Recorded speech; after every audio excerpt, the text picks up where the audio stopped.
કારણ કે કદાચ તમે પણ જોયું હશે, અમે પણ જોઈ રહ્યા છીએ કે સૂર્યગ્રહણને લઈને અલગ અલગ વાતો થઈ રહી છે.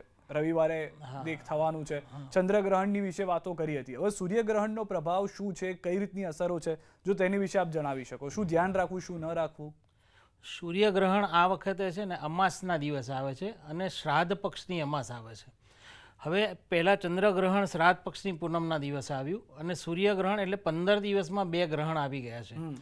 પરંતુ આ જે સૂર્યગ્રહણ છે ભારતમાં દ્રષ્ટિમાન નથી થવાનું. આ સૂર્યગ્રહણ ઓસ્ટ્રેલિયા, ન્યૂઝીલેન્ડ એ બધા દેશોમાં દ્રષ્ટિમાન થવાનું છે અને આપણે ભારતના રાત્રિના 11 વાગ્યાથી આપણે ગણતરી કરીએ તો સવારે 3:30 વાગ્યા સુધી એની અસર રહેશે. હવે આ સમય દરમિયાન જ્યાં આગળ ન્યૂઝીલેન્ડ, ઓસ્ટ્રેલિયા જેવા દેશોમાં જેની અસર થાય છે એ લોકોએ સૌથી પ્રથમ તો બને ત્યાં સુધી ઘરની બહાર ના નીકળવું, બરાબર છે.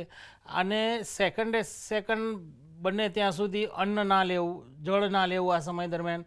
અને વિષ્ણુ ભગવાન સૂર્યનારાયણ ભગવાન એટલે નારાયણનું સ્વરૂપ છે, એટલે નારાયણનું સ્વરૂપ એટલે વિષ્ણુ ભગવાન. તો વિષ્ણુ ભગવાનના જેટલા જાપ થઈ શકે એટલા કરવા. પરંતુ આમાં અપવાદ છે કે વૃદ્ધ લોકો અને ગર્ભાવસ્થા સ્ત્રીઓ એમને કોઈ પણ વસ્તુ એટલે આ બહાર ના નીકળો બરાબર છે, પણ ખાવા પીવામાં કોઈ પણ પ્રકારનું એમને બંધન રાખવું નહીં.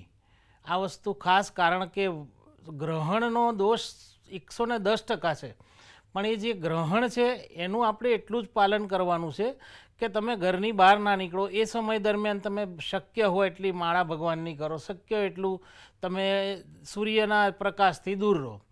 બાકી ભારતના દેશના વાસીઓ માટે સૂર્યગ્રહણ ક્યાંય કોઈ અસર કરતું નથી, એટલે એનો આપણે અહીંયા કોઈ પણ એનો રોલ રહેતો નથી. અહીંયા કદાચ કોઈ અસર થવાની નથી. તો જે માળા અને તમે જે વાત કરી છે એ જ્યાં ન્યૂઝીલેન્ડ, ઓસ્ટ્રેલિયા જ્યાં આગળ જે આપણી ધર્મ સંસ્કૃતિને માને છે, ઘણા બધા આપણા સંસ્કૃતિને માનવાવાળા ત્યાં પણ રહે છે. આ એ લોકો માટે છે, બરાબર. બાકી અહીંયા કોઈ જ ગ્રહણનો દોષ લાગતો નથી. તો ચંદ્રગ્રહણ જેવી કોઈ અસર આ વખતે અહીંયા સૂર્યગ્રહણમાં ભારત દેશમાં ક્યાંય નથી.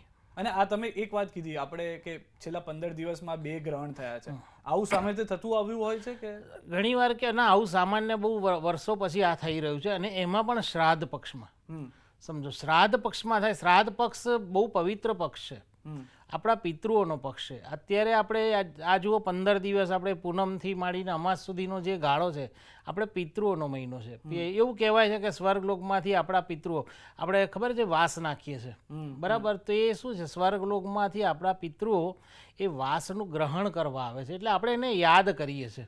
અને એ પિતૃઓ આપણે એવું શાસ્ત્ર એવું લખે છે કે આવે છે, બરાબર, કાગડા સ્વરૂપે. એટલે આપણે કાગવાસ કરીને આપણે બોલીએ છીએ. પરંતુ આ 2 ગ્રહણોની વચ્ચેનો જે કાળ છે એમાં બહુ પવિત્ર દિવસો આવી ગયા છે. ભલે આ દિવસોમાં આપણે શુભ કાર્યો નથી કરતા, બરાબર છે, પણ વર્ષમાં પવિત્રમાં પવિત્ર દિવસો આ દિવસો જ ગણાય.